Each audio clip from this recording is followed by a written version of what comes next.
Everyone, welcome to coffee with Sama. मैं हूं बुशरा खान और मैं हूं नईम हनीफ और हम आए आपको मिलवाने आज हमारे फेवरेट गेस्ट से।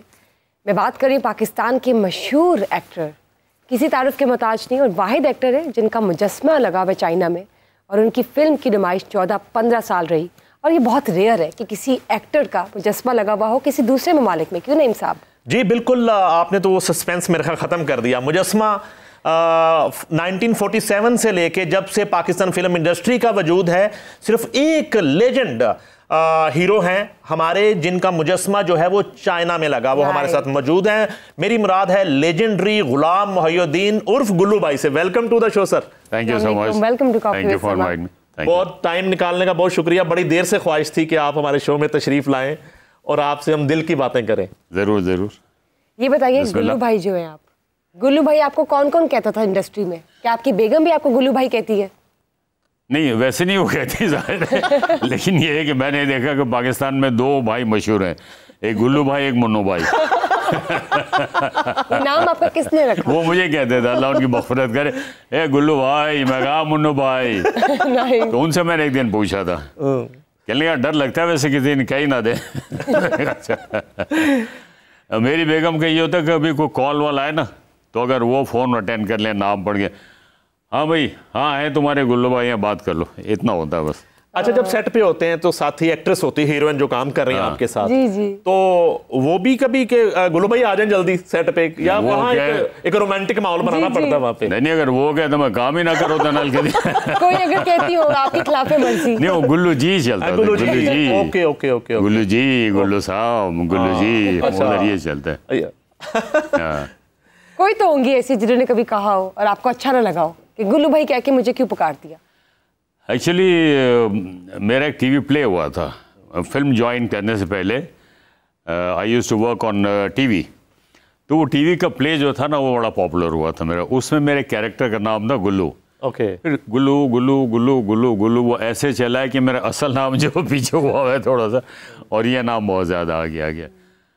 तो लेकिन ये होता है कि इस तरह के जो निक नेम होते हैं ना जी, तो उसमें एक अपनाइयत लगती है, एक प्यार, एक मोहब्बत, वो चीज़ लगती है आपको इसमें।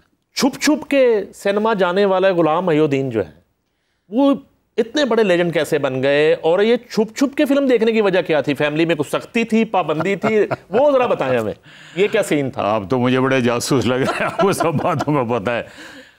होता ये था कि यार देखिए, उस ज़माने में जो माहौल था ना, तो मतलब मेरे घर का जो माहौल था बड़ा रिलीजियस, बड़े सीधे साधे, ये वो उस तरह करके, तो सिनेमा देखने पे ज़रा सी पाबंदी थी। तो मेरे मोहल्ले में सिनेमा थे वॉकिंग डिस्टेंस में। अच्छा, जबरदस्त। तो मैं जाता था, 1 घंटा फिल्म देख के वापस आ जाता था। ठीक है। अब 1 घंटे में कहाँ फिल्म देखी जाती है? तो 3 घंटे चाहिए कम से कम, पता ही नहीं लगता था किसी को। कंप्लीट करते थे अगली दफा। हाँ, फिर नेक्स्ट डे फिर मैं वो टाइमिंग करता था कि अभी मतलब 4 बज गए हैं, तो अभी वो सीन आने वाला होगा, उसके बाद से मैंने देखनी है। फिर अगेन मैं जाता था सिनेमा से, फिर आधा घंटा देखी, फिर मैं आ गया। यानी कि आप पूरी फिल्म देख लेते थे स्मूथली अपने अंदाजे से? पूरी फिल्म देखी है। फिर जब बड़े हो गए, मतलब स्कूल से भाग के फिर। अच्छा, वो जो दौर था, वो वाला गुलाम मोहिउद्दीन फिल्म बीन, उस दौर में छुप के फिल्म देख रहे हैं, तो कौन सी हीरोइन जो है ना वो बड़ा क्रश थी आपका? क्या कमाल पसंदीदा हीरोइन? मैं मतलब उन सबको देखता था स्क्रीन पे, उस दौर के जितने भी हमारे सीनियर आर्टिस्ट थे, और फिर मुझे आहिस्ता आहिस्ता शौक हो गया, मैं कहा मैं भी काम करूँ इस तरह से। किसको देख के ज्यादा आपको होता था कि यार ये जो हीरो है ना, ये मैंने ये टाइप काम करना? मुझे उस दौर के जितने आर्टिस्ट थे उनमें अलाउद्दीन साहब, मोहम्मद अली साहब, मतलब वो मुझे इम्प्रेस करते थे अपने टैलेंट से। आगा ताले साहब, और अलाउद्दीन साहब की तो वैरायटी ये थी कि वो बड़े वर्सटाइल आर्टिस्ट। अच्छा। वो उर्दू फिल्म हो, पंजाबी फिल्म हो, कॉमेडी हो, हीरो हो, विलन हो, बहुत ज़बरदस्त। इसी तरह ये दूसरे भी थे। तो फिर मैंने कहा अब इंडस्ट्री तो लाहौर में है, कराची में उस दौर में बड़ी छोटी सी इंडस्ट्री थी। फिर मैंने रेडियो से प्रोग्राम शुरू किया सबसे पहले। हाँ, रेडियो से किया, बिल्कुल। हाँ, और स्टूडेंट लाइफ थी, बज़ में तलबा एक प्रोग्राम होता था। तो मैं कॉलेज के प्रिंसिपल के पास गया, मैंने कहा सर वो मैं रेडियो पे काम करना चाहता हूँ। इसलिए तुम यही काम कर सकते हो, तुम पढ़ोगे लिखोगे नहीं, यही कर लो जाओ। मैंने कहा अच्छा ठीक है, मैं सर आपका अप्रूवल लेटर चाहिए। अच्छा। उन्होंने लेटर दिया, फिर मैं गया रेडियो पे, मैंने ऑडिशन दिया तो फेल हो गया मैं। अच्छा। हाँ, मुझे फेल कर दिया। मैंने चलो ठीक है, फिर मैं गया, फिर अप्रूव हो गया। यावर मेहदी साहब थे। उसके बाद फिर मैं कमर्शियल प्रोग्राम्स में आ गया मैं। फिर मुझे किसी ने कहा कि वॉइस ऑफ अमेरिका, जी, अमेरिकन एम्बेसी में, वहाँ गया, वहाँ मैंने ऑडिशन दिया, वहाँ मैं पास हो गया। ओके। फिर वो मैंने किया, फिर मॉडलिंग की, फिर थिएटर की अच्छे वाले, तो इस तरह के बस चलते रहे सिलसिले। फिर जब मैं लाइमलाइट में आया, जब सेंट्रल कैरेक्टर्स मेरे हुए सीरियल्स में, जिनमें 2 लोगों का बहुत बड़ा कंट्रीब्यूशन है, एक कंवर आफ्ताब साहब का और एक कासिम जलाली साहब का।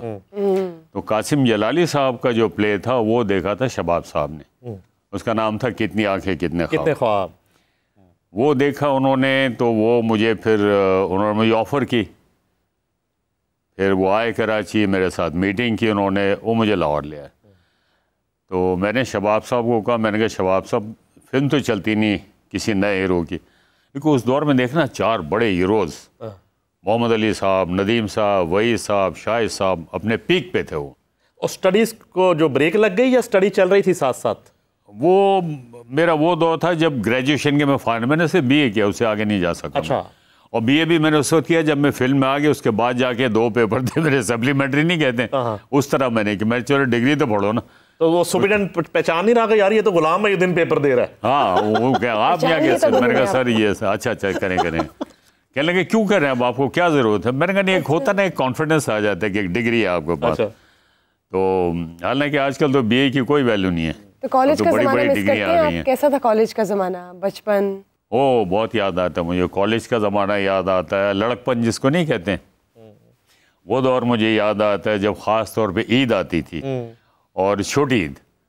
उसमें ये होता था कि जब अम्मी मेरी इफ्तारी बना के देती इफ्तारी, तो फिर वो मेरी ड्यूटी होती कि मैं मस्जिद में लेके जाऊँ। ओके। तो वो मैं जाता था, फिर मैं देखता कोई देख तो नहीं रास्ते में, खुद घर वालों को पता है कि मेरा रोज़ा है। फिर मस्जिद में गए, फिर वहाँ नमाज वगैरह पढ़ी, उसके बाद वो भी खाया पिया सारा कुछ जिस तरह करके। फिर जब ईद आती थी तो अच्छा, शहरी में ये होता था कि मैं और मेरे दोस्त जो थे ना, हम लोग खंबे बजा के तो मोहल्ले वालों को जगा करते। ओके। उठ जाए, शहरी का टाइम हो गया। और ईद से पहले फिर साइकिलिंग का बड़ा शौक़ था मुझे। तो एक साइकिल वाले थे, वो किराए पे साइकिलें देते थे, पहलवान जी कहते थे, यही के थे गुजरांवाले के। तो मैं जाता था उनके पास, मैं कहता पहलवान जी कल पूरे दिन के लिए साइकिल चाहिए। अच्छा। तू की करेगा साइकिल लेके? मैं कहा साइकिल चाहिए। ओ किराया शराया तुसी लोग देंदे नहीं हो तो साइकिल में। वो कहते एक शर्त है। मैंने कहा ये मेरी 20 साइकिलें सब साफ करोगे तुम लोग? अच्छा। फिर दूंगा। मैंने कहा ठीक है। वो 20 साइकिलें हम लोग साफ करें। मैं वो ये चाचा तो पीछे पे गया, तो वो सारा कुछ काम करते थे। तो फिर ईद का पूरा दिन सुबह 10 बजे से लेके तो रात 10-12 बजे तक साइकिलें हमारे पास होती। अच्छा जी, मेरा नाम है मोहब्बत साइन कर लिया आपने, ये बताएं। ये वो किस तरह हुआ? फिर उस फिल्म में रिकॉर्ड कायम कर दिए और फिर चाइना कैसे पहुंच गई और वहां आपके मुजस्मे कैसे बन गए? ये अपना एक्सपीरियंस शेयर करें हमारे साथ। अच्छा देखिए, मेरा नाम है मोहब्बत का, मैं आपको बताऊं कि मैं बिल्कुल एक्सपेक्ट नहीं कर रहा था कि ये फिल्म इतनी कामयाब होगी और वर्ल्ड वाइड कामयाब होगी वो, ठीक है। तो बस अल्लाह ने करम किया और वो किया कि जो मैं कभी नहीं सोच सकता था। मेरी इंडस्ट्री ने मुझे इतना कुछ दिया है, ठीक है ना। पैसे नहीं इतने मिले, लेकिन कि शोहरत बहुत मिली अल्हम्दुलिल्लाह। देखिए, आप कहीं जाते हैं पूरी दुनिया में, अगर आपकी शनाख्त हो, आपको फॉरेनर्स भी पहचान रहे हो, चाहे वो जापानीज़ हों, अमेरिकन हों, वो अरबी हों, कोई भी हो, तो मैं समझता हूँ कि ये इंडस्ट्री की वजह से हो ना सारा। तो फिल्म लगी जनाब, शुरू 3-4 दिन फिल्म वीक थी। अच्छा। हाँ। अच्छा। कोई इतना रिस्पॉन्स नहीं था फिल्म का। अच्छा। अब देखो ना, उस ज़माने में तो ये होता था कि 4/6 का एक अखबार में ऐड आता था बस, ठीक है।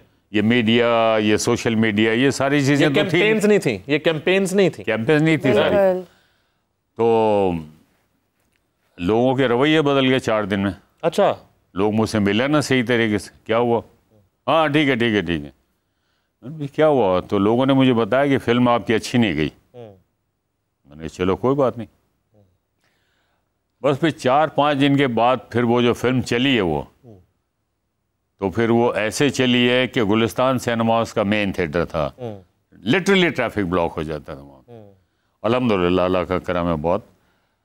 लेकिन मैं एक आपको बात बताऊं कि हमारी जो स्ट्रेटजी है ना इंडस्ट्री की, वो बहुत गलत है। अच्छा, वो ये है कि हम आर्टिस्ट के टैलेंट को फिल्म के चलने या ना चलने पे देखते हैं। ठीक है, आर्टिस्ट अगर टैलेंटेड है तो एक फिल्म नहीं चली, आप दूसरे में ले, आप तीसरी फिल्म में ले। मतलब सब कॉन्टिनेंट में सबसे बड़ी मिसाल जो है, the most legend artist Dilip साहब, पहली फिल्म उनकी फ्लॉप हो गई जी। मेरे ख्याल है जवाहर भाटा थी शायद, 2-3 साल बेकार रहे। फिर शौकत हुसैन रजी साहब ने उनको कास्ट किया। लोगों ने कहा भी कि भाई ये तो फ्लॉप हो गए उसके, उन्होंने कहा कोई बात नहीं, टैलेंटेड बंदा है। दिलीप साहब ऐसे हिट हुए कि मरते दम तक वो हिट रहे, वो एक नाम बन गया, एक लेजेंड। ठीक है, तो हमें अपनी इस स्ट्रेटजी को चेंज करना चाहिए। इससे बहुत टैलेंट्स आए, वो बहुत टैलेंट्स आए, तो मुझे अफसोस है इस बात का। एक मैंने पंजाबी फिल्मों की तरफ आना है जी जी, कि रेडियो, वॉइस ऑफ अमेरिका, और वो एक दकीक उर्दू और अचानक पंजाबी फिल्में, वो किस तरह मैनेज किया आपने और कितनी मुश्किल पेश आती थी पंजाबी बोलने में और सुल्तान रई के सामने खड़े होकर पंजाबी बोलने में? उससे पहले एक सवाल ये ले लें कि पाकिस्तान फिल्म इंडस्ट्री के हीरो गुलाम मोहिउद्दीन का मुजस्समा चाइना में लग जाता है, वहां डब होकर फिल्म रिलीज होती है, चाइना मुजस्समा लगा देता है, और जिस कंट्री का वो हीरो है वहां मुजस्समा क्यों नहीं लगता? पाकिस्तान में क्यों नहीं आपका मुजस्समा, ये बताइए। देखिए एक बात अभी मैंने मेरा ख्याल है थोड़ा सा इशारा दिया था आपको, टैलेंट की कदर नहीं है यहाँ पे। और जितना टैलेंट सब कॉन्टिनेंट में पाकिस्तान में नहीं है, ये नहीं कि मैं पाकिस्तानी हूँ तो इसलिए अपने मुल्क की तारीफ कर रहा हूँ, ये फैक्ट है। दूसरे मुल्क के लोग भी कहते हैं कि जितना टैलेंट आपके पास है हमारे पास नहीं, वो कदर नहीं है हमारे पास, ये बड़ा मसला है। और ये सारे काम जो होते हैं ये ऑफिशियल लेवल पे होते हैं, तो पता नहीं वो कौन सा दिन आएगा कि जब हमारे टैलेंट की, हमारे आर्टिस्टों की, हमारे अदीब हैं, साफ़ी हैं, दानिश्वर हैं, उनकी कदर करेंगे लोग। बिल्कुल बिल्कुल, वो नहीं है। और ये जब ऑफिशियल लेवल पे ऑन करेंगे आवाम खुद ब खुद उनको, शायद 27वीं तरमीम के बाद टैलेंट की कदर हो जाए। अभी तो 26वीं तो चल रहा है, अभी 26वीं तरमीम यानी कि हम उम्मीद कर सकते हैं कि आर्ट एंड कल्चर को 27वीं तरमीम में रखा जाए। अच्छा सर, ये सुल्तान रई का दौर आ गया। अब सुल्तान रई जो है पंजाबी फिल्मों के उस वक्त पूरे एक किंग है, और आपका आमना सामना शुरू हुआ है और 70 से 80 फिल्में आपने उनके साथ की। वो दौर कैसा था और किस तरह वो उन बड़कों का आपने मुकाबला किया? और फिर उनके मर्डर के बाद, उनके कत्ल के बाद फिर आप कुछ अरसे के लिए इंडस्ट्री से गायब हो गए, उसकी वजह क्या थी, कहाँ चले गए थे? मैं तो यहीं था, आप भी यहीं हूँ, मैंने इंडस्ट्री छोड़ी नहीं है, मैं अभी भी कर रहा हूँ। अब तो काम ही ख़त्म हो गया, आगे होता है पिछले 10-15 साल से कोलैप्स कर गई इंडस्ट्री।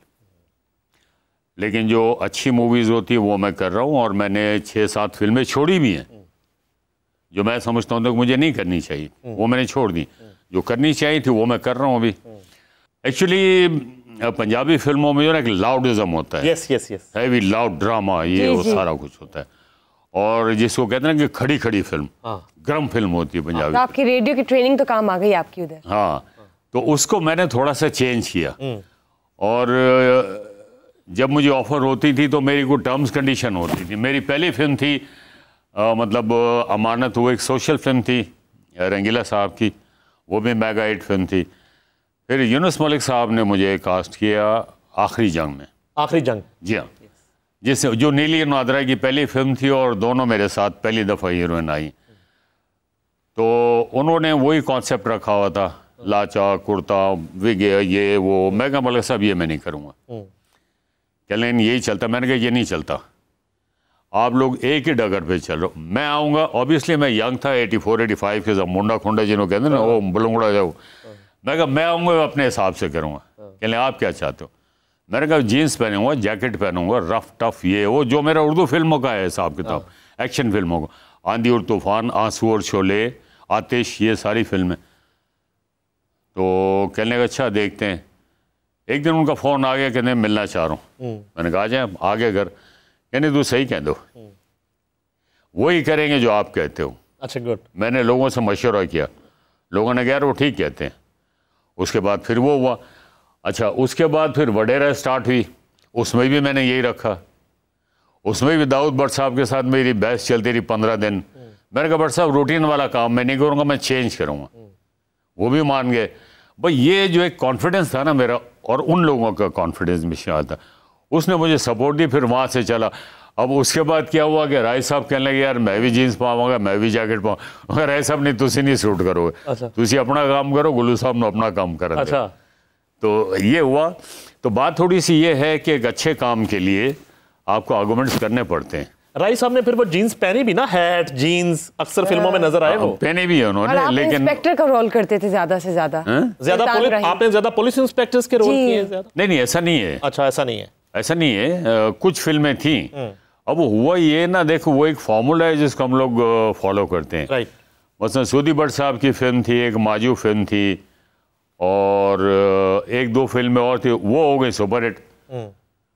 अब वो बन गया सिलसिला कि एक पुलिस ऑफिसर, जब मैंने छोड़ने की, मैंने कहा यूनिफॉर्म मैं नहीं पहनूंगा। फिर उसके बाद जावेद शेख ने भी पहनी, फिर नदीम साहब ने भी पहनी। एक फार्मूला बन गया था कहानी का। सर सुल्तान रई जो हैं उनकी तो कोई याद शेयर करें हमारे साथ, कोई एक्सपीरियंस, कोई मजेदार वाकया, कोई वाकयात राई साहब के साथ जी ऑन सेट, वैसे जिंदगी के। सुल्तान रई राय साहब का ये होता था कि मतलब मेरे साथ काम करके बहुत खुश होते थे, और कभी कभी मेरा उनके साथ क्लैश भी होता था। अच्छा किस बात पे? अगर वो सीन में कुछ चेंज करते थे। अच्छा। हाँ, तो मैं उस पर स्टैंड लिया। शुरू तो मैं अदब लिहाज में निकल गया ना, जो इन्हें कर्टसी में। लेकिन मैंने कहा नहीं क्यों। तो जब डायरेक्टर ने उनको अथॉरिटी दी कि ठीक है आप जैसा चाहो वैसे कर लो, फिर मैंने उधर होल्ड करवाया। अच्छा। मैंने कहा जैसे चाहूँगा मैं भी वही बोलूँगा। फिर उस पर थोड़ा सा क्लैश हुआ मेरा उनको 2-3 दफ़ा, लेकिन बाद में उन्होंने उस चीज़ को रियलाइज़ किया और नहीं आप ठीक कह रहे थे। मैंने कहा देखें आपका कैरेक्टर डैमेज हो या मेरा कैरेक्टर डैमेज हो, हम दोनों हीरो हैं। मैं और आप डैमेज नहीं होंगे, फिल्म डैमेज होगी। फिल्म डैमेज होगी। तो मानते थे उस बात को, तो वो मुझे लाइक करते थे। और जब 2-3 दफ़ा बड़े फटे हुए तो बड़ा मुझे गले वले लगा, क्या उन्होंने मुझे प्यार किया, कहने लगे कि आप मेरे बाबरी हो। उनके एक बेटे का नाम बाबर था ना, तो प्यार भी उन्होंने बहुत किया और काम भी हम लोगों ने बहुत किया। पॉलिटिक्स होती थी, सियासत होती थी उस वक्त, लेग पुलिंग होती थी। कभी किसी ने आपको कट करवाया, सीन्स कटवा दिए, आपके सीन्स कटवा दिए? हुआ है बहुत। यूजुअली उस जमाने में हीरोज के पास ये पावर थी कि यार देखिए बात पता है क्या है, मैं आपको बताऊं ऐसा बहुत कुछ हुआ है, लेकिन अब बहुत से लोग इस दुनिया में नहीं है। मैं अब नाम नहीं लेना चाहता किसी का। मतलब मैं आपको बताऊं कि ख़ास तौर पे मेरा जो एक्शन होता था, मैंने 99.9% ओरिजिनल किया अपना। अच्छा। यस, मेरी एक फिल्म है आतिश, कोई बिलीव ही नहीं करेगा कि ये मैंने किया है। अच्छा। उसके लिए इंडिया से एक स्टंट मैन आया था और हमने ट्रेन की फाइट थी, मंडी बाउद्दीन में हमने वो काम किया था। जबरदस्त। अच्छा। तो जब उसको बताया कि ये शॉट है तो उसने कहा नहीं मैं नहीं करूँगा। ये चलती ट्रेन पे हुआ था? चलती ट्रेन में, ट्रेन चल रही, मैं नीचे लटका हुआ हूँ। अच्छा। अभी मैं दिखाऊंगा आपको रिकॉर्डिंग के बाद ना, मैं आपको दिखाऊंगा ये आपने खुद जेन्युइनली किया हुआ है? यस, अभी दिखाऊंगा मैं आपको। इतने डेंजरस फाइट थी। उसके अलावा मैंने रीच के साथ फाइट की। अच्छा। यस, आतिश फिल्म में ट्रेन की फाइट की। रीच के साथ मैंने गंगुआ एक मेरी फिल्म थी, उससे मैंने फाइट की। बहुत की, अभी तो मुझे याद भी नहीं है। बहुत खतरनाक काम किया। सबसे पहले दोनों हाथ छोड़ के राइडिंग मैंने की और बहुत कुछ किया अल्हम्दुलिल्लाह। लेकिन हमेशा ये हुआ कि आप बिलीव करेंगे, देखने के बाद मुझे खौफ आता यार ये क्या किया मैंने, लेकिन बस अल्लाह मदद करता था मेरी। किस हीरोइन के साथ जो है ना वो काम करना चैलेंजिंग लगता था, जो टफ टाइम देती थी? नहीं ऐसा तो कभी नहीं हुआ, लेकिन ये था कि जो मेरी बहुत ज़्यादा सीनियर थी, जैसे शबनम भाभी और रानी बेगम, तो इन लोगों का, रानी बेगम का वैसे ही बड़ा फ़ैन हूँ, तो इन लोगों का मेरे दिल में बहुत अदब एहतराम, मतलब आप उनसे फ्रैंक नहीं हो सकते, वो हंसी तो मजाक। आप उनके साथ एज अ हीरो किस तरह काम करते थे, वो स्कर्टसी लेवल में भाभी कहते थे आप, तो फिर रोमांटिक सीन किस तरह होता था? कैसे करते थे? देखिए इसके लिए क्या होता है, मैं आपको बताऊं कि आपको खुद से वो माहौल क्रिएट करना पड़ता है थोड़ा सा, ठीक है ना। बस मेरी अपनी आदत ये है कि अगर ट्रेजेडी सीन है या कोई ड्रामेटिक सीन है तो मेरी इन्वॉल्वमेंट उसमें होती है। लाइट सीन है, कॉमेडी है, तो बहुत सारी बातें अपनी तरफ से भी ऐड करते हैं, जो डायरेक्टर कहता है वेरी गुड, बहुत अच्छा लग रहा है जी। तो हीरोइन जितनी भी थी, रानी बेगम, शबनम भाभी के अलावा सबसे फ्रैंकनेस थी, जिसमें बाबरा है, नीली है, नादरा है, अंजुमन है, साइमा है, रीमा है, तो ये तमाम हीरोइन जो है ना, इनसे मेरी बहुत फ्रैंक है। बल्कि सारी हीरोइन मुझे कहते गुल्लू हमारा सहेली है। अच्छा, वो मुझे अपनी सहेली कहते थे। ओके। तो अच्छा था, बहुत अच्छा था। नादरा के साथ आपकी जो जोड़ी थी वो बहुत मशहूर थी, लेकिन आपकी पसंदीदा कौन थी एज अ हीरोइन? मेरी सारी पसंदीदा थी जी, हीरोइन और पसंदीदा ना, ये कैसे? मतलब जिनके साथ आप ज्यादा से ज्यादा मूवीज करने में। देखिए ईमानदारी की बात है, इसमें कोई हिपोक्रेसी नहीं है, सारी बहुत अच्छी थी, सभी के साथ मेरी फ्रैंकनेस थी। और जब आपकी एक इंटीमेसी अच्छी होगी ना तो आपको काम भी अच्छा मिलेगा। बहुत सारी चीज़ें ऐसी होती हैं जो आप खुद करते हैं, बहुत सारे कुछ जेस्चर्स ऐसे होते हैं जो रनिंग शॉट में आपके जहन में आ जाते हैं, तो वो अच्छे लगते हैं। वो उसी वक्त हो सकता है जब आपकी केमिस्ट्री मैच करती हो। तो वो सभी के साथ था मेरा, सभी के साथ। अच्छा, ये विकीपीडिया सच बोलता है या झूठ बोलता है? राय साहब के कत्ल के बाद आप 7-8 साल का गैप आया था, आपने गैप अख्तियार कर लिया था, काम नहीं किया 7-8 साल? क्या वजह है? नहीं, गैप तो नहीं अख्तियार किया था। अच्छा।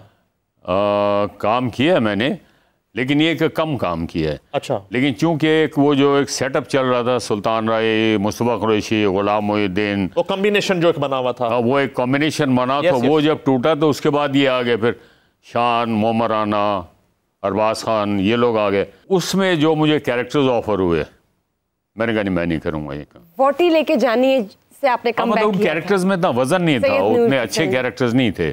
जी जी। तो फिर मैंने छोड़ दी वो फिल्में। तो मैं नहीं चाहता था कि मैं एक बना हुआ, अभी तक मेरा ये अल्हम्दुलिल्लाह कि अभी जैसे मैंने आपको बताया था कि 7-8 फिल्में मैंने छोड़ी कि मैं, देखें, एक आपका जो एक इमेज बना हो तो उसको डैमेज नहीं करना चाहिए आपको, उससे आपको फैंस भी हर्ट होते हैं, आपका इनर नहीं मानता आपने क्यों की है फिल्म, ऐसा नहीं होना चाहिए।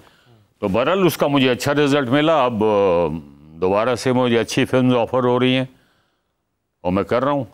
थोड़ा ब्रेक लेने का फायदा होता है, आपके कहने का मकसद है कि कभी कभी ब्रेक लेने का आपको फायदा हो रहा होता है, या क्वालिटी पे आप कॉम्प्रोमाइज नहीं करना चाहते? ऑफ कोर्स फायदा होता है आपका, होता है फायदा। उसमें ये है कि जो आपकी ऑडियंस है वो आपके साथ रहती है, वरना अगर आपका कैलिबर नीचे आ गया तो आप जितना मर्जी परफॉर्म करें वो ऑडियंस उसको एक्सेप्ट नहीं करती, फिर वो नहीं होता। अभी आपके कौन से प्रोजेक्ट्स आ रहे हैं जो हमें देखने को मिलेंगे जल्द?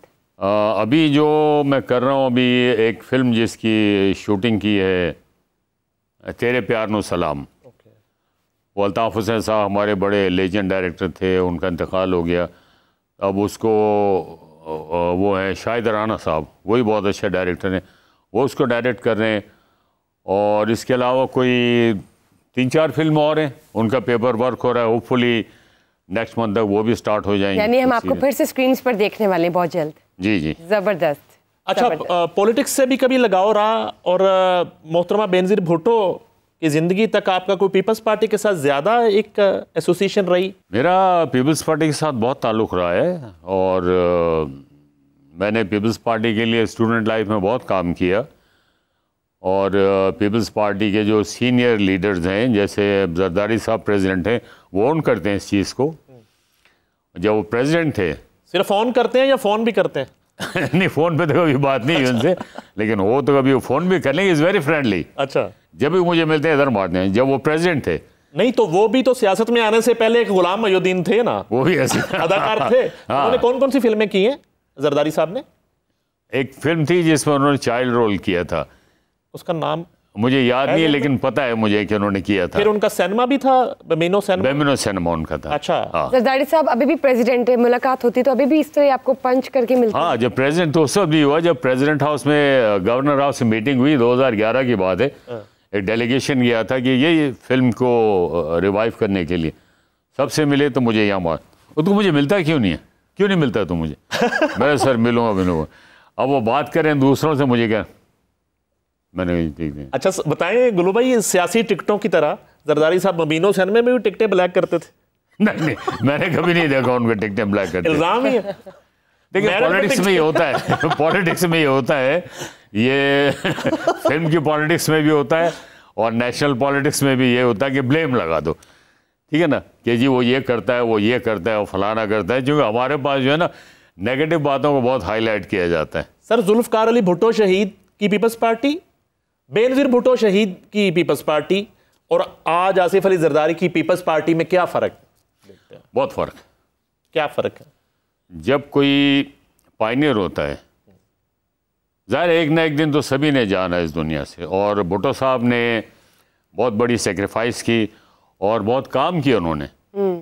ये अपने 4.5 साल के टेन्योर में उन्होंने पाकिस्तान को एटमी ताकत बनाया, शनाख्ती कार्ड दिए, आइन दिया पाकिस्तान को, 90,000 जंगी कैदियों को छुड़ा के ले आए, 5,000 मुरब्बा मील का इलाका इंडिया से वापस लिया उन्होंने, फिर अरब कंट्रीज़ में हमारे जितनी लेबर थी उनको वहाँ एडजस्ट किया। उनका बहुत कंट्रीब्यूशन है 4.5 साल के अरसे में। उस आइडियोलॉजी को आगे बढ़ाना असल लीडरशिप है। ठीक है, पार्टी की अपनी एक आइडियोलॉजी होती है, शख्सियत की नहीं होती है। पार्टी का अपना एक कॉन्स्टिट्यूशन होता है। अगर आपके जहन में मज़ीद कोई अच्छी बात आई तो आप उनको ज़रूर लेके आना।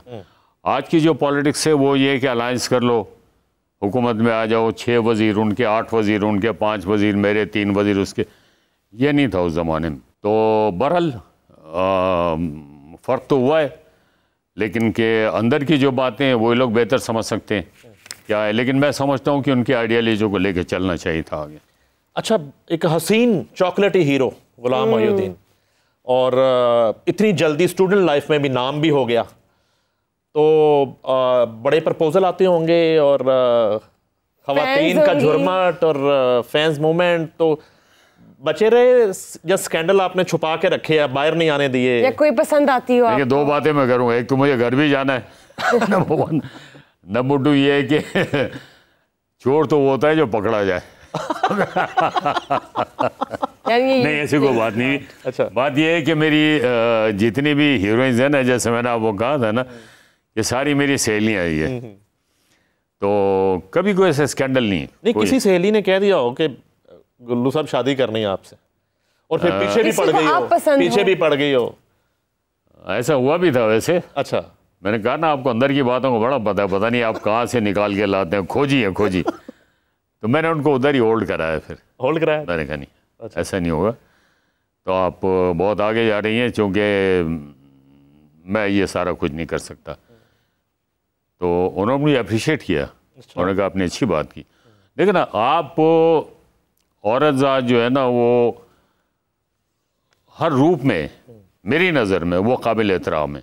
वो माँ हो, वो बहन हो, वो बीवी हो, बेटी हो, कोई हो, ठीक है ना। ऐसी मैं खामखे के चक्कर चला दूँ, जब वो स्टेज आए फाइनली कि काजी साहब आ रहे हैं कि नहीं मैं नहीं करा, तो फिर किसी को नुकसान नहीं पहुँचाओ, किसी को डैमेज ना करो आप। तो मैंने उसी वक्त उनको कहा कि नहीं, आप आगे जा रही हो, ये आपकी सोच बहुत आगे चली गई है, इसको आप इधर ही रोक लो। शादी अरेंज मैरिज हुई या लव मैरिज हुई? पहले एक काम हुआ, फिर अरेंज मैरिज हुई। अच्छा, पहले यानी पहले मोहब्बत हुई फिर शादी हुई? मेरी वाइफ ने एक्चुअली एक सीरियल किया था, खुदा की बस्ती।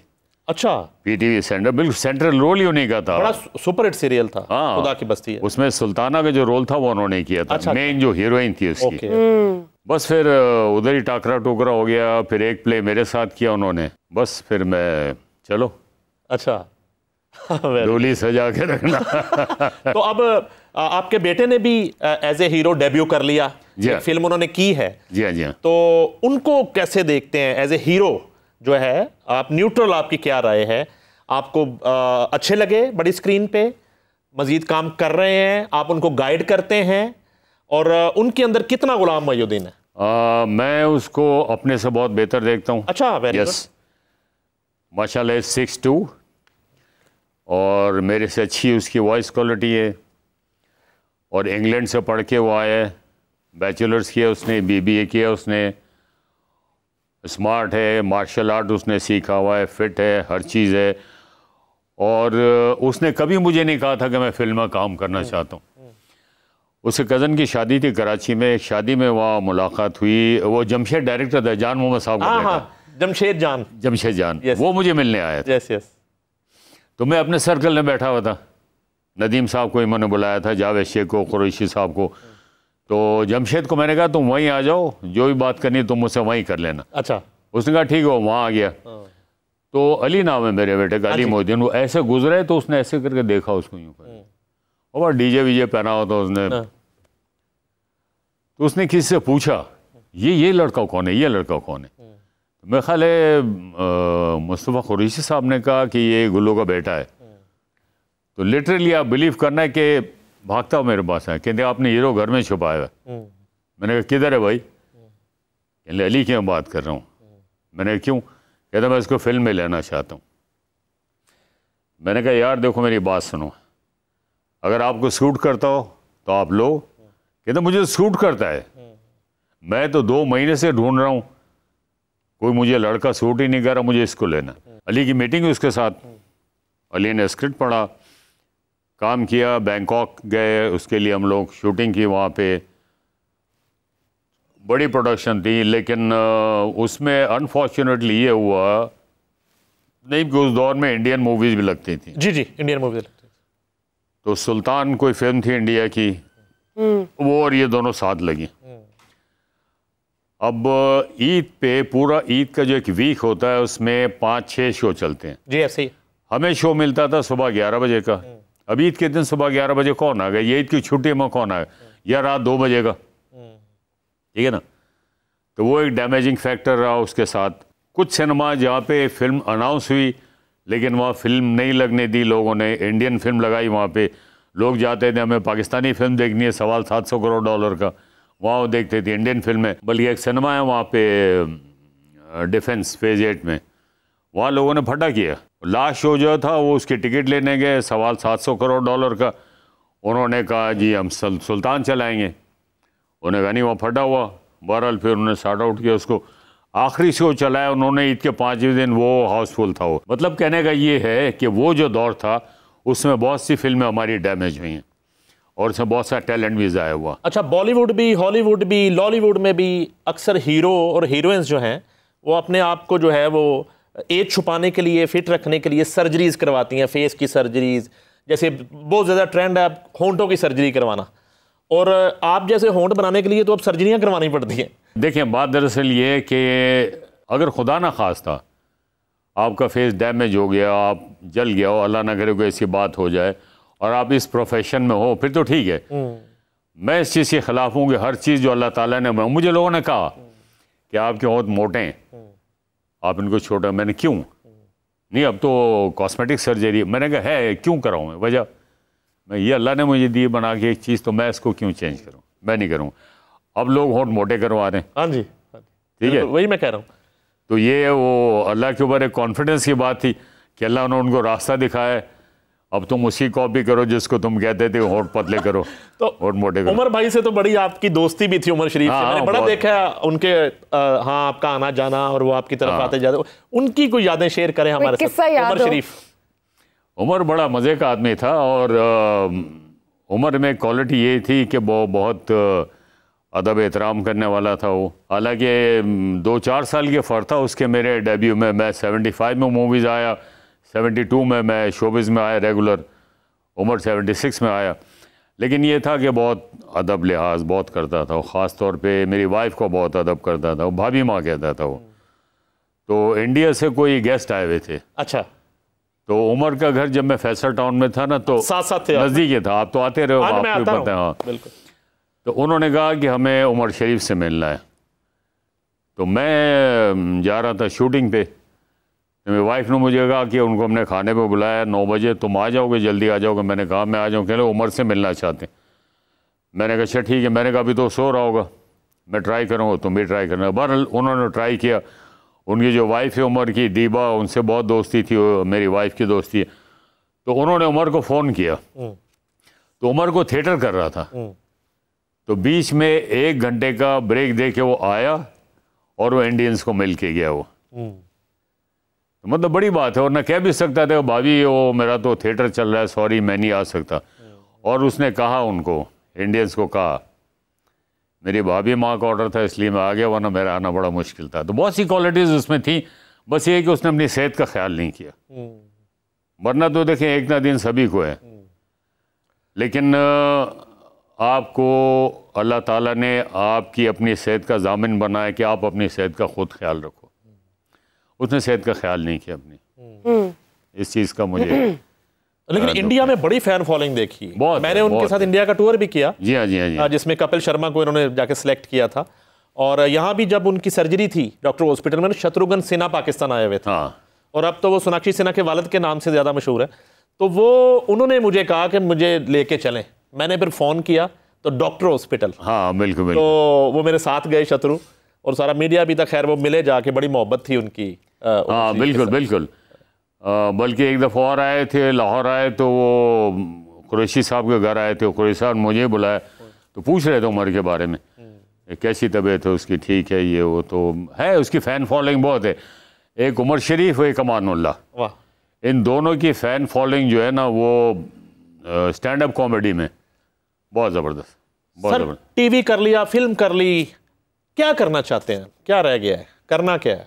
कोई अधूरे ख्वाब जो अब मैं कोई पूरे आउटस्टैंडिंग काम करना चाहता हूँ। वो शेयर करें। वो ऑब्वियसली फिल्म के हवाले से है या कोई वेलफेयर के हवाले से है।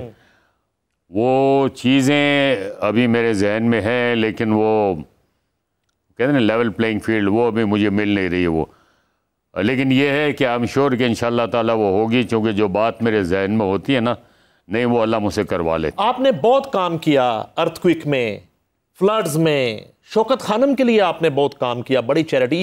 ये शौकत खानम वाला तजर्बा बताएं, और उस वक्त के इमरान खान में और आज के इमरान खान में क्या फ़र्क? जब प्राइम मिनिस्टर बने तो उसी तरह बुलाते थे आपको जैसे शौकत खानम के लिए बुलाते थे? मैंने जब ये किया तो इससे पहले इमरान खान साहब जो थे वो शारजा कप खेल रहे थे। ठीक है,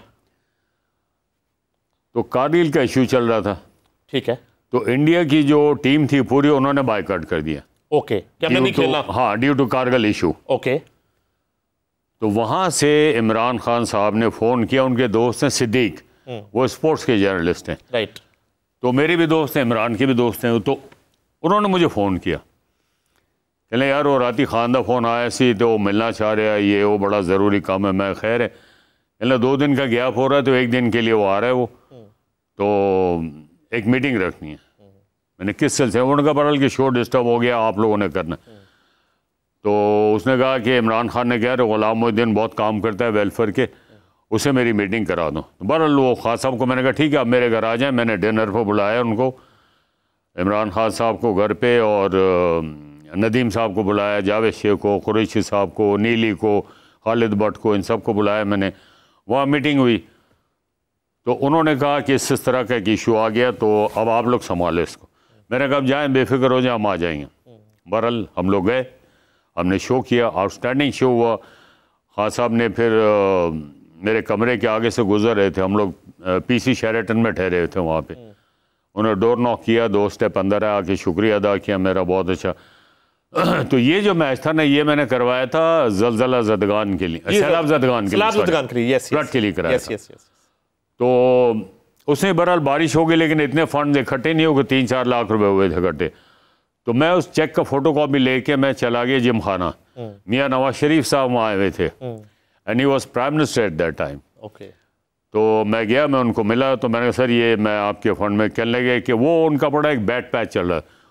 उन्हें क्या लगा मुझे गुलाम साहब कोई पता नहीं, मैं 4 कदम आगे जाऊँ तो मैं प्राइम मिनिस्टर ना रहा हूँ, तो ये आपके पैसे ज़ाया हो जाएंगे, आप ये किसी और काम को कर दो। मैंने कहा ठीक है। 2 दिन के बाद उनकी गवर्नमेंट ख़त्म हो गई। फिर वो मैंने चेक चेंज करवाया, फिर मैंने शौकत खानम हॉस्पिटल का नाम का चेक बनवा के फिर इमरान खान साहब को मैंने पीसी होटल में बुलवाया। वहाँ मैंने पूरी टीम अपनी बुलाई, इंडस्ट्री के जितने लोग थे, वहाँ उनको चेक मैंने हैंड ओवर किया। लेकिन प्राइम मिनिस्टर बनने के बाद मेरी उनकी मुलाकात नहीं हुई। ऐसा? लेकिन ये हुआ कि उनके एक दोस्त हैं मदरसाई साहब, तो उन्होंने मुझे कहा कि परसों मैं गया सी खान कोल जाके मुबारक दी थी, तेरे बड़ा पूछ रहे तेरा यार दा की हाल है। उन्हें कौन? उन्हें गुलाम मोहिद्दीन। उन्होंने कहा ठीक है। फिर वो बच्चे जिन्होंने वहाँ अमेरिका में उनको फंड रेजिंग करके दी थी, तो वो उसमें मेरे भांजे भतीजे नवासे नवासियाँ जो छोटे छोटे से बच्चे होते हैं ना। कभी ऑफर हुई पॉलिटिक्स करने की आपका? चूंकि जरदारी साहब से भी ताल्लुक रहा, भुट्टो साहब रहा, किस पार्टी ने ऑफर किया आपको? मुझे पीपल्स पार्टी से भी ऑफर हुई है 2018 के इलेक्शन में। अच्छा, कौन से हल्के से उन्होंने ऑफर किया आपको? वो कहते हैं आप टिकट लें इलेक्शन लड़े। अच्छा जी हाँ। मोहतरमा ने कहा आपको? नहीं, मोहतरमा 2018। अच्छा, अभी 18 में। ओके। हाँ, मोहतरमा तो 2007 में शहीद हो गई थी ना वो। जरदारी साहब की तरफ से आया पैगाम? नहीं, मेरी मुलाकात हुई थी फरियाल तालपुर साहिबा से। अच्छा, ठीक है। हाँ, वो कराची में। अच्छा, तो मुझे ले गए थे कैसर खान निजामानी जो आर्टिस्ट हैं। जी जी। उन्होंने मेरी मीटिंग कराई। फिर मीटिंग हुई, अदी के साथ गपशप हुई, बातचीत हुई, सारा कुछ हुआ। तो मेरे गेस्ट आ रहे थे, मुझे एयरपोर्ट जाना था। मैंने कैसर कहा मुझे छोड़ दो, मुझे एयरपोर्ट जाना। मैं कहा जब बाहर निकले क्या सिलसिला था? उन्होंने कहा वो टिकट देना चाह रहे हैं कि आप इलेक्शन लड़ें। फिर खुद इमरान खान साहब ने मुझे कहा इलेक्शन लड़ने के लिए? हाँ, मतलब पार्टी ज्वाइन कर लो। अच्छा। तो उन्होंने मुझे कहा कि हम आपको बहुत अच्छी जगह प्लेस करेंगे, क्योंकि कई फंक्शंस ऐसे हुए पाकिस्तान में भी, पाकिस्तान से बाहर भी, कि जहाँ खान साहब भी थे, मैं भी था, उन्होंने भी स्पीच डिलीवर की, मैंने भी की, तो मैं उनको अट्रैक्ट करता था। तो मुझे कह रहे यार तुम काम के बंदे हो, तुम बस आ जाओ मेरे साथ, मेरा साथ दो, पार्टी ज्वाइन करो। मेरा खान साहब पॉलिटिकल कल्चर नहीं हमारे मुल्क में। ठीक है। जब तक वो सही डेमोक्रेसी नहीं आएगी मैं नहीं आऊँगा, हालांकि मुझे है शौक। अच्छा, पीपल्स पार्टी की ऑफर भी आपने ठुकराई? और पीटीआई और इधर पीटीआई की ठुकराई। यानी कि आपको लगता है कि हालात साजगार नहीं है सियासत के हवाले से? जब साजगार होंगे इलेक्शन लड़ेंगे आप, कॉन्टेस्ट करेंगे आप? बिल्कुल। यानी आपका इरादा है सियासत में आने का? किस पार्टी से करेंगे? मैं पीपल्स पार्टी से। अच्छा, वेरी गुड, जबरदस्त। अब देखें, एक और मैं आपको बात पॉइंट क्लियर करूं। पार्टी भी जो है ना वो रन करती है पार्टी हेड्स के ऊपर। जी ठीक है। तो आने वाले मैं दौर में देखूंगा कि अगर वो जेन्युइन डेमोक्रेटिक कल्चर आता है, उस वक्त कौन सी पार्टी बेहतर है, क्योंकि जो बानी होते हैं जब वो हट जाते हैं तो फिर असर पड़ता है पार्टी के ऊपर, फिर वो पार्टी नहीं देती। इलेक्शन लड़ा, आप जीत गए, एमएनए बन गए, कौन सी मिनिस्ट्री जो है वो लेना चाहेंगे? किस डिपार्टमेंट में आपको लगता है कि ज्यादा अच्छा परफॉर्म कर सकते हैं? मिनिस्ट्री कौन सी लेंगे? झंडे वाली गाड़ी स्कॉट चल रही है। मेरी होगी गुर्बत के खात्मे को ख़त्म करना। अच्छा। क्योंकि मैं शूटिंग के लिए ऐसे इलाकों में जाता हूँ जहाँ मैं लोगों को देखता हूँ ना, तो आप बिलीव करें मैं देखता रह जाता हूँ कि ये इंसान यहाँ पे रह रहे हैं, इस तरह से रह रहे हैं, मतलब गुर्बत को खत्म गटर बह रहे हैं वहाँ पे, गंदा पानी है, वहाँ पे एक छोटा सा तालाब है, लोग वो पानी पी रहे हैं, समझे ना। और सर्दी है तो खुले आसमान के नीचे सो रहे हैं, उनके पास कपड़े नहीं है पहनने के लिए, खाने के लिए रोटी नहीं है, पीने के लिए पानी नहीं है। सर बड़ी अच्छी आपकी सोच है, तो बड़ी सीरियस गुफ्तगू हुई है। सर मुझे बताइए आपको कैसी वुमेन ब्यूटी पसंद है? सिंपल। म्यूजिक कौन सा सुनते हैं? मेलोडी सॉन्ग जो है वो मुझे अच्छे लगते हैं, जैसे पुराने गाने, सलीम रजा साहब के गाने, जबरदस्त जबरदस्त, मेदियत साहब के गाने, रुश्दी साहब है, मसूद राना साहब है। कभी गुनगुनाते हैं? कभी नहीं, कभी नहीं हुआ। गुनगुनाते नहीं? कभी नहीं गाया? कोशिश नहीं की कभी? नहीं, कभी नहीं। आज करें कोशिश? नहीं, कोशिश नहीं। मैं समझ रहा हूँ आप मुझे घेरना चाहते हैं। सर कौन सी फिल्में आप शौक से देखते हैं? मैं ज्यादातर एक्शन मूवीज देखता हूँ। राइट। क्योंकि मैंने बहुत एक्शन फिल्में की, मुझे शौक भी एक्शन फिल्मों का, और या फिर कोई अच्छी म्यूजिकल ओरिएंटेड फिल्म हो वो देखता हूँ मैं ज्यादा। खाने में क्या पसंद करते हैं? लाहौरी है या बैलेंस करके चलते हैं डाइट को? खाने में सच मेरा कोई इतना नहीं है, मैं खा ले, बल्कि मुझे लोग कहते भी हैं कि वाहिद आदमी मिलते हैं जो उनका वो खाने का शौक नहीं, जो मुझे मिल जाए मैं खा लेता हूँ। कभी ऐसा नहीं हुआ कि जी ये चीज़ बहुत ज़्यादा मैं खाता हूँ। एक दो चीज़ें हैं जो मुझे है, मसलन फ्राइड फिश एंड सूजी का हलवा। कुकिंग करते हैं कभी खुद? हाँ, लेकिन मैं खुद ही खाता हूँ। यानी बेगम भी कभी मैं बच्चों को कहता हूँ खा लो, यानी हमने खा लिया, हम खा चुके मेरी। अच्छा, एक रैपिड फायर राउंड है हमारा आखिर में।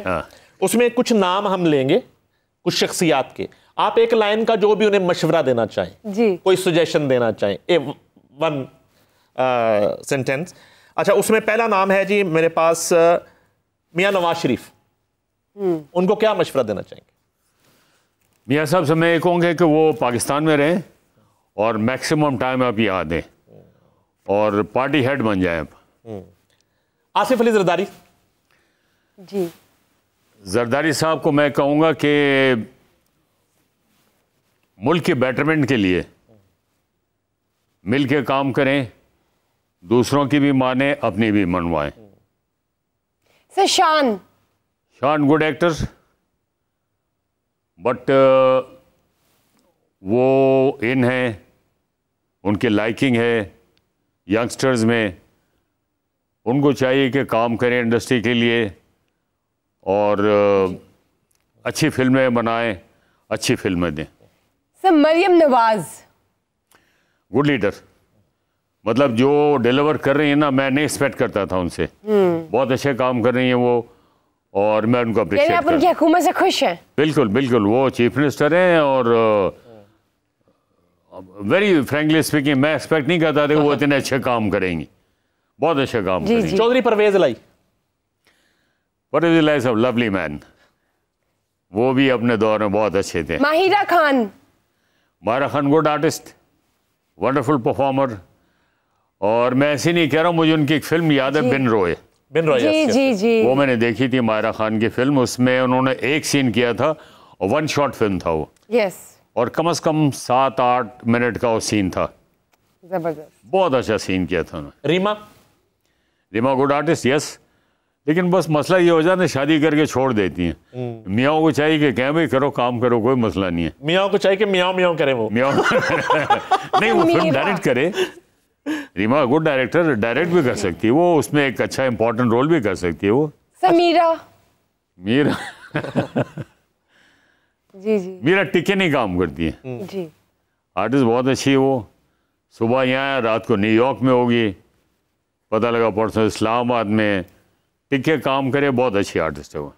अच्छा, कुछ नाम अब आगे आ रहे हैं जिन्होंने आपके साथ भी काम किया, कुछ हीरोइंस हैं, कुछ शख्सियात हैं, उनके लिए वन वर्ड जो आपके ज़हन में आए उनका नाम सुनते ही।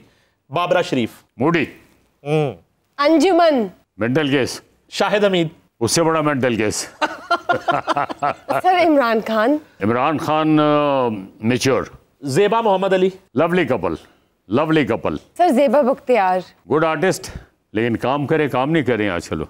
सलमा आगा अच्छी आर्टिस्ट थी, लेकिन उनको मैं क्या, आधा तीतर आधा बटेर, कभी एक्टिंग में आ जाती है, कभी वो गुलकारी में आ जाती है, तो एक काम करती है तो बहुत तरक्की कर सकती है। सर सैयद नूर, स्लो डायरेक्टर, 4 साल में 3 साल में एक फिल्म देना कोई बात नहीं, आप अच्छे डायरेक्टर हैं, आप ज्यादा फिल्में दें ताकि ज्यादा फिल्में चलें।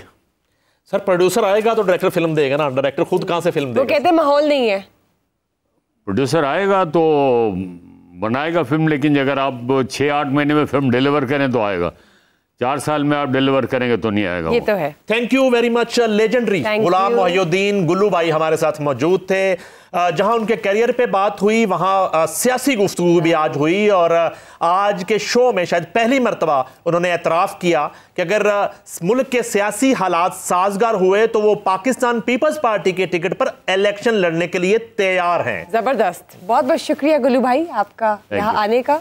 बहुत अच्छा लगा आपको मिलके, बहुत मजे की बातें की, बहुत कुछ जाना आपके माजी के हवाले से, आपके टैलेंट के हवाले से। इसी तरह देखते रहिए नाजरीन कॉफ़ी विद समा। फिर से मुलाकात होगी मेरी और नईम की आपके साथ, आपके फेवरेट मेहमान के साथ। तब तक के लिए अल्लाह हाफिज़।